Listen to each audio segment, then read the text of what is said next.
This journey begins in Kashgar, former trading town along the Silk Road, and now the starting point for one of the most stunning travel routes on the planet, the Karakurum Highway. Stretching a grand 1200 kilometers from Kashgar to Islamabad, thereby connecting Central Asia to the southern subcontinent, this is truly one of the most impressive engineering feats in human history.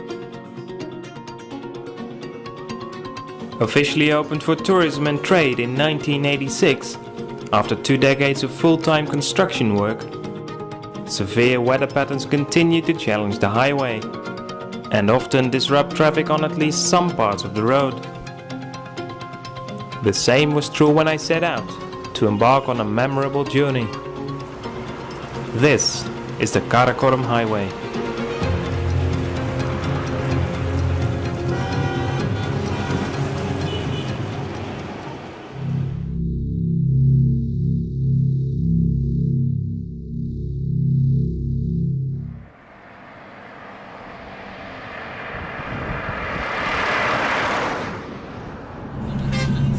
The first stretch was a relative breeze. Paved roads made the trip to Karakurum Lake feel like a summer holiday. Karakurum is, without exaggerating, among the most beautiful places in Central Asia. Sitting at 3,700 meters, it is still dominated by 2 mountains that reach nearly 8 kilometers high, Mustaq Atta and Mount Kongur.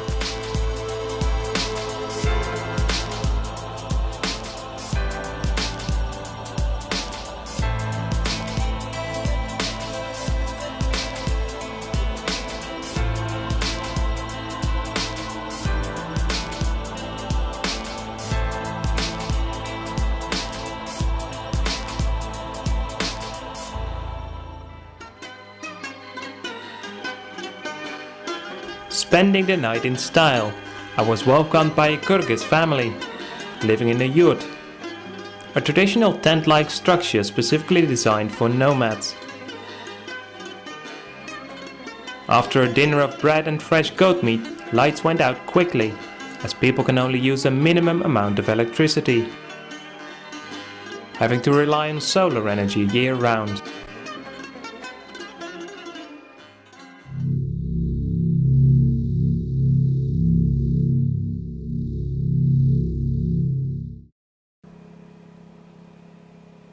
The following morning couldn't come soon enough, as an eerie silence and a bitter cold made sleeping difficult.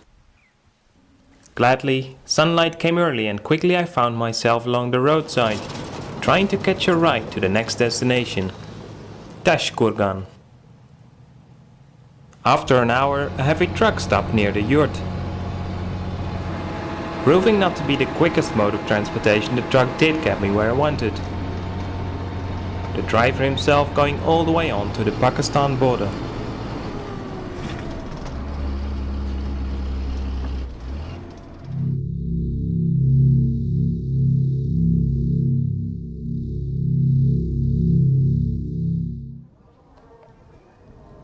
That Pakistan border came quickly for me too, although I did have to spend 2 days in Tashkurgan, which is not the most thriving town in the world.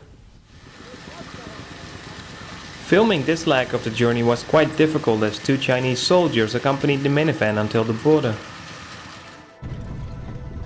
Located at the Kunjara Pass, this was the official entry into Pakistan. At 4,700 meters and slowly descending, the paved highway quickly changed into a dirt road, a track, and eventually became a full-blown construction site.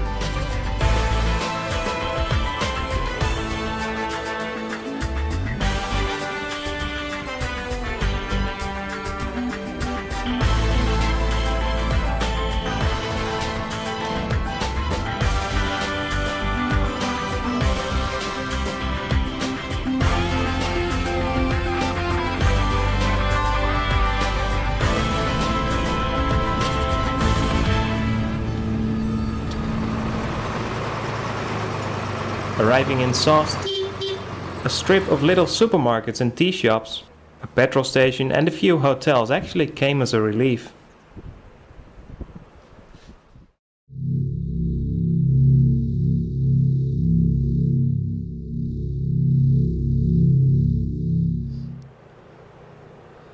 Now proud owner of a Pakistani travel visa, the next leg proved by far the most challenging. The region that had to be traveled was hit by a huge landslide early in 2010, which had flooded a major part of the Pasu and Kulmit area and created a massive artificial lake. The road had vanished, people had suffered tremendously, and the only transport available were local ships carrying Chinese aid to the other side.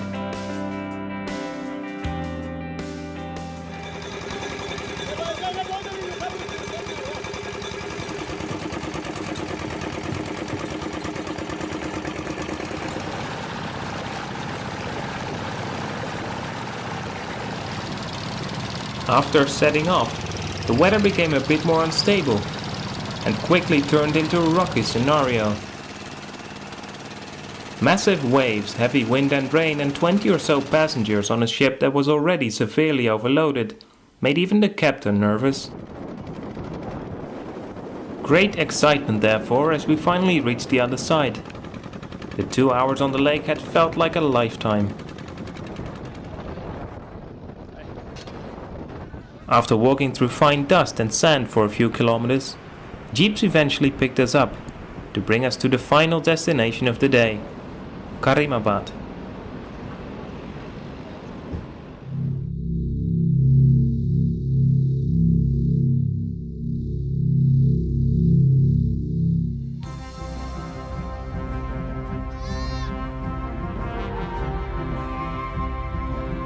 Welcome to the Hunza Valley.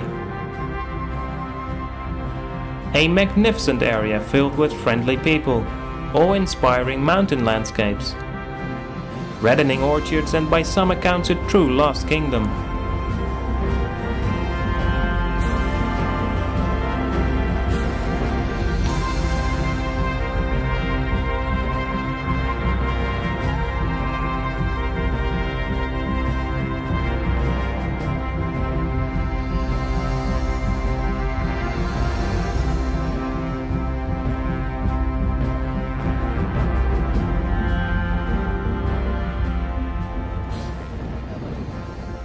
This place kept my attention for more than a few days, and with sorrow and a little regret I stepped into a minibus to travel as far as Skardu, off the actual Karakurum highway, but spectacular nonetheless.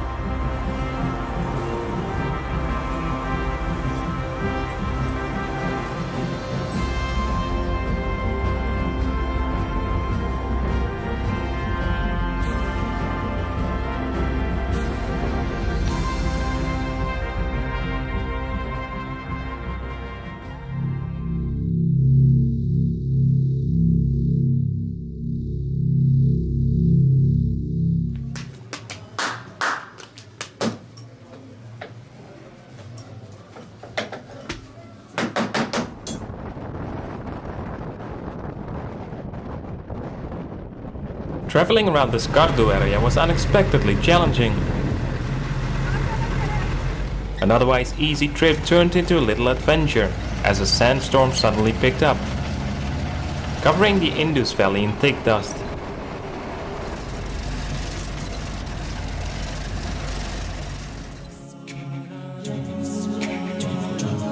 At times when the weather was actually good, the true beauty of the Skardu region was magical.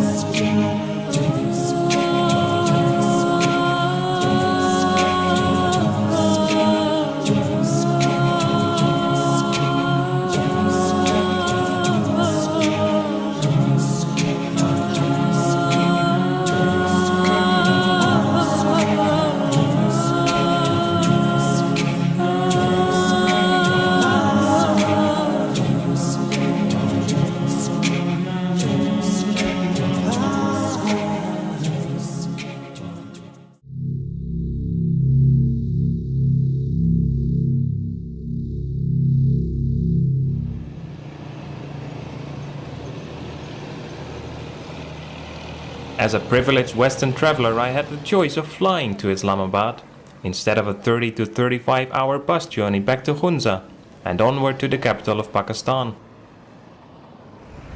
This time I actually did decide to take the easy road A few days later I stepped on a plane to conclude my journey along the Karakurum highway. But this time from the skies.